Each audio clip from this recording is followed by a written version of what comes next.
Coloring Our Lives is a collection of quotes and spiritual teachings of Supreme Master Ching Hai. In response to the questions and concerns of truth seekers, Supreme Master Ching Hai provides insights that are both spiritual and practical.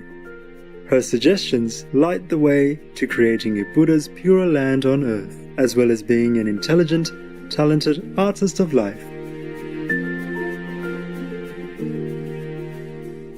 As Supreme Master says, while making good use of every minute of our time to lead a fulfilled, positive, happy life in the process of learning, we can also use the very lively, animated and joyous spirit derived from spiritual practice to color our lives.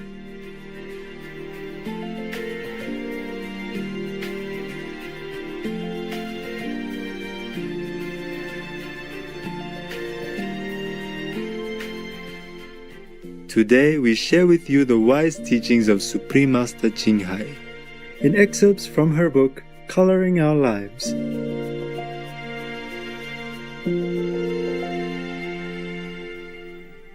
Taming the Human Brain. Don't make meditation a kind of work. It's just a relaxation time. Tell your mind it has nothing to do, and to just sit there relaxing. And if you cannot sit too long, you can lie down and rest. Make it pleasant. You can put a flower in front and wear some nice clothes. Make it like a ceremony if it feels good. That's why some people put out incense, flowers, and all of that, just to please the mind. Whatever it takes to make your meditation pleasant, you can do it. Have fun.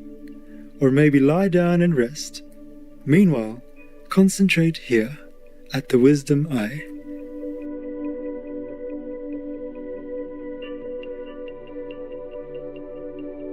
Make it pleasant at first. Don't make it too hard for the mind, because he doesn't like it. He doesn't like working. And if you're too serious, the mind will rebel, thinking, I don't like that. I'd like to have fun. I'd like to go out. I'd like to have music or coffee with friends. I don't want to sit here. So just make it nice. Invite some good friends, initiates, to come to your house, or come to their house, have coffee, chat first, or do something together, and then sit together, as if it is a part of the game, part of the fun. That's in the beginning. Later, you get used to it, and you don't need that game anymore. You can just sit anywhere and feel good.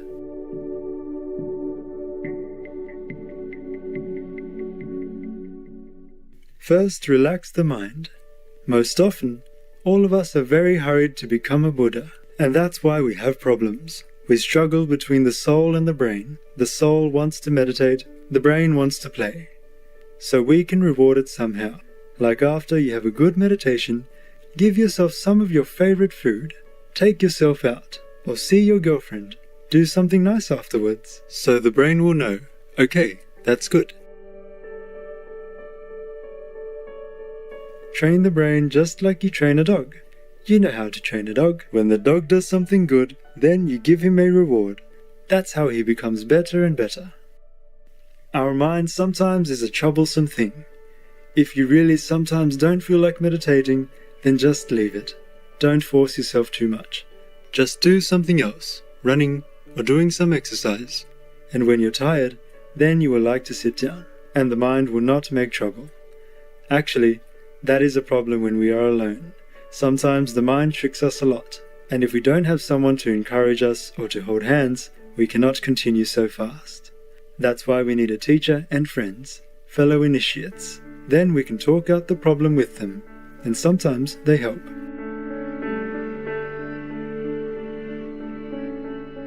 So try to go to group meditation as often as you can. You can talk over problems with your fellow practitioners, befriend them, invite them for coffee or tea to your house, and vice versa. Make it fun, and sometimes go out together. Have fun.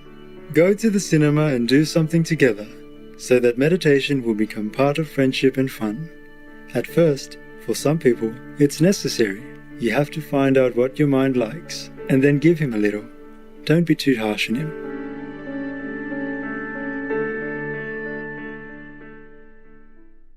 Some people don't need it. They love to meditate, so it's easy. But even then, when we enter some stages of meditation, we sometimes get stuck there. We feel suddenly that we don't want to meditate anymore. We don't want anything like that.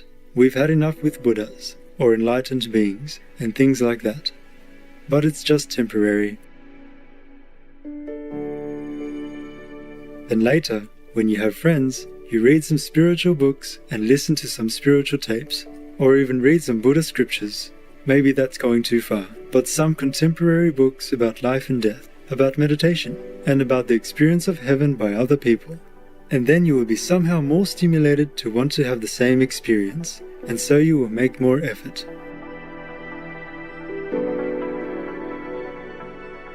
We have to find a way to do things that suits our pace of life, our style, our thinking, and also our habits.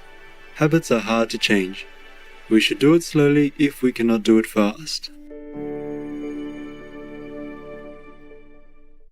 The purpose of meditation: realizing yourself and attaining inner bliss. Actually, when we're very happy, it's very difficult to meditate. And when we're very miserable, it's also very difficult to meditate.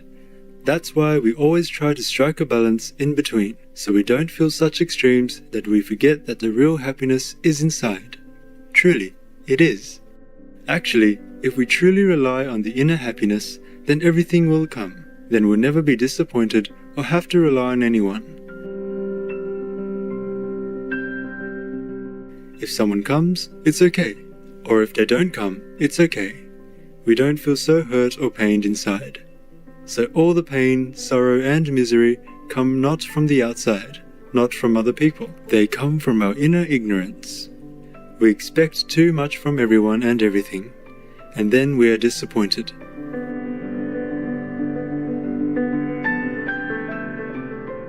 So the only source of happiness is inside.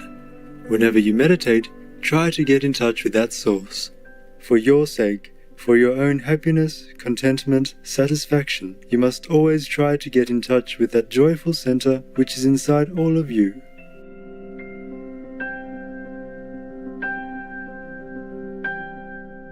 That is where the master power is. That is where every miracle in the universe can manifest. That's all loving kindness. That's where all loving kindness is born. That's where all the virtues, beauty, and the truth lying dormant there for you to discover. Otherwise, sooner or later, we all die and go where? Who cares?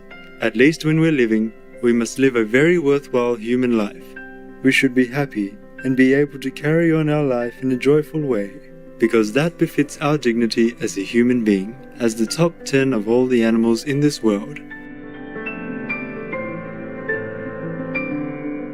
We're the top of physical creation. We don't know if we're the top of the universe yet, maybe not, but at least here, we're the top of creation. So we must carry on our life as dignified as a human being should be, and not be fearful of everything and stupid and in misery, especially when we have the treasure inside that we can always use.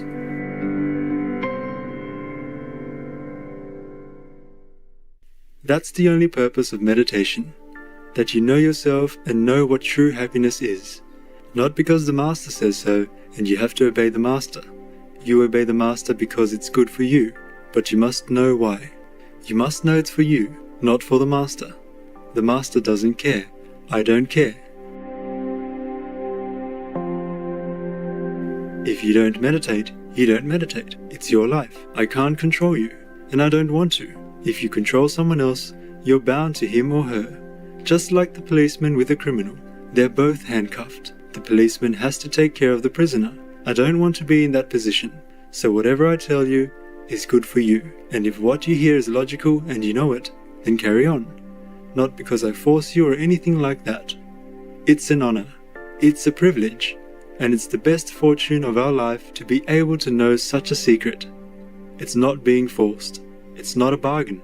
And it's not an obligation. It's the best of all privileges, the best of all luck, in thousands or millions of lifetimes, that we're being so easily shown such a door to liberate ourselves of all misery.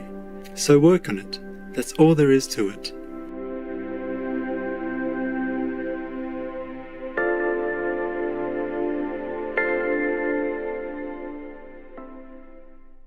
Cheerful viewers, we appreciate your company today on Words of Wisdom.